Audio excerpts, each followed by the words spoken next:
Assalamualaikum warahmatullahi wabarakatuh. Nama saya Cud Hasna Mulyana. Saya dari jurusan Ilmu Komunikasi. NIM saya 1702439. Puji beserta syukur kepada Allah Subhanahu wa taala dan tak lupa juga salawat dan salam kepada Nabi Muhammad sallallahu alaihi wasallam, dan penghormatan saya kepada Bapak Kamarudin SOS MSI selaku Ketua Prodi Ilmu Komunikasi Universitas Malikus Saleh.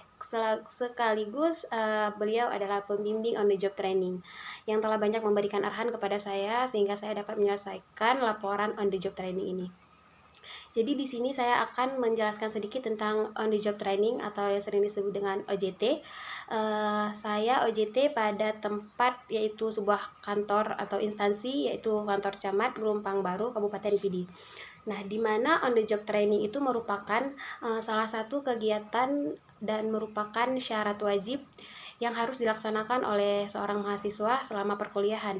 Selain itu, on the job training juga merupakan salah satu syarat untuk bisa melanjutkan ke tahap berikutnya yaitu skripsi. Baik, di sini saya akan menjelaskan sedikit tentang sejarah berdirinya instansi dari kantor Camat Gelumpang Baru.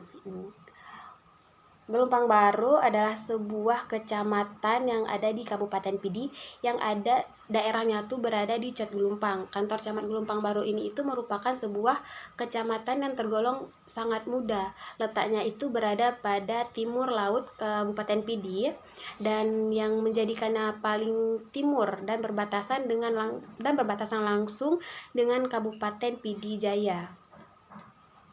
Nah, jadi kantor Camat Gelumpang Baru ini itu terletak di Jalan Tengkusi Trung Campli. Lokasinya itu tepat berada di Cot Gelumpang atau sering disebut dengan Kecamatan Pidi. Luas Kecamatan Gelumpang Baru ini itu kira-kira tepatnya sekitaran 45,30 km dan Kecamatan Gelumpang Baru ini itu memiliki 4 mukim dari 21 desa. Dan di sini saya akan menyebutkan desa-desanya tetapi cuman beberapa saja, yaitu ada Daboh, ada Desa Serukui, ada Gampung Metempen, ada juga Gampung Manyang, Megit, Gampung Jurung Baru, Sukun Paku, Pulau Iboh, dan ada Trung Campli, dan masih banyak lagi, tapi saya hanya bisa menyebutkan beberapa saja. Nah, jadi dari kecamatan ini itu berbentuk dari pemekaran sebuah kecamatan Gelumpang 3. Adapun dasar pemekarannya itu adalah Kanun Kabupaten Pidi nomor 1 tahun 2002 yang ditetapkan pada tanggal 6 Februari 2003 dan diundangkan pada tanggal 1 Februari 2003.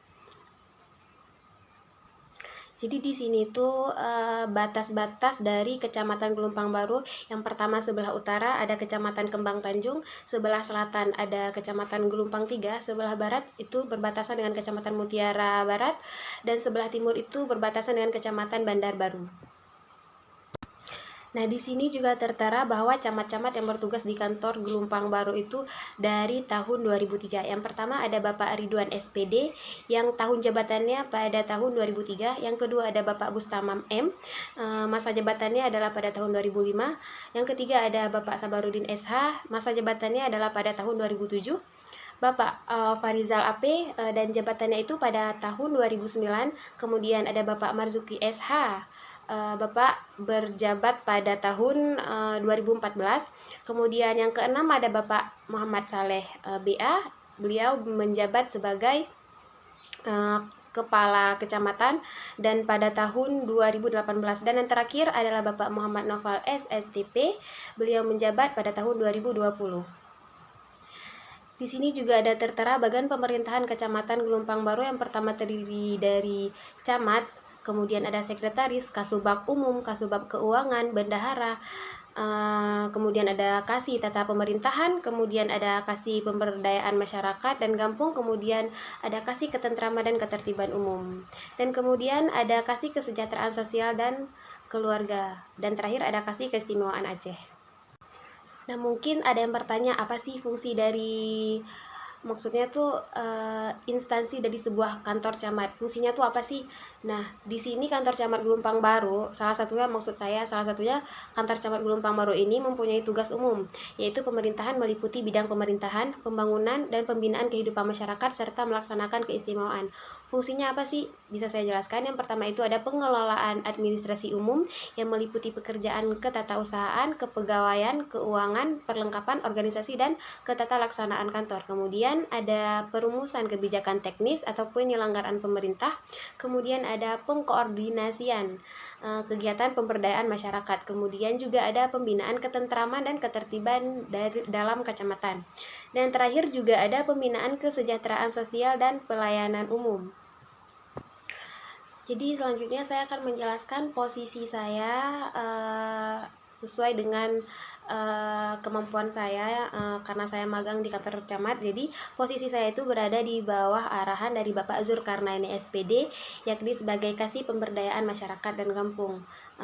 Jika ada yang bertanya apa sih tugas-tugasnya dari Kasih Pemberdayaan Masyarakat dan Kampung selama saya magang, jadi tugas-tugas saya tuh misalkan mengurus surat-surat perpindahan penduduk, melakukan penyampaian dana desa setiap minggunya per kampung, kemudian membuat surat-surat rapat dan membuat agenda rapat. Kemudian tugas saya itu membuat SK pegawai dan mengantar surat APBG kepada kampung, itu kira-kira seminggu 4 kali. Dan jadwal magang saya pada kantor camat Pelumpang Baru itu dihitung dari mulai hari Senin sampai dengan Jumat. Nah, jadi di sini secara keseluruhan saya benar-benar dilatih bagaimana cara bekerja menangani sebuah masalah sehingga selesai dengan baik.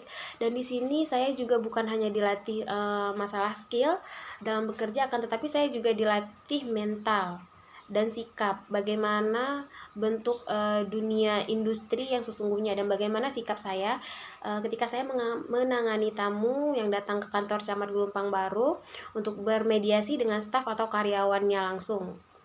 Jadi jika ditanya apa sih kesan saya dalam melakukan on the job training ini, itu sungguh sangat menyenangkan ya, walaupun terkadang masih ada problem atau kendala yang masih belum bisa saya atasi. Maksud saya, masalah yang belum bisa saya atasi akan saya pertanyakan kepada pimpinan di atas saya, apakah ini bisa atau itu tidak bisa, yang ini bisa dilakukan, yang ini tidak. Saya akan mengkompromi terlebih dahulu dan akan bertanya kepada yang lebih tahu. Baik, mungkin menurut saya cukup sekian penjelasan saya tentang on the job training, di mana sebuah instansi yang mengajarkan kita itu melatih mental dan mengajari kita itu mengenal sebuah industri perusahaan. Jadi cukup sekian penjelasan singkat saya. Lebih dan kurang saya mohon maaf. Assalamualaikum warahmatullahi wabarakatuh.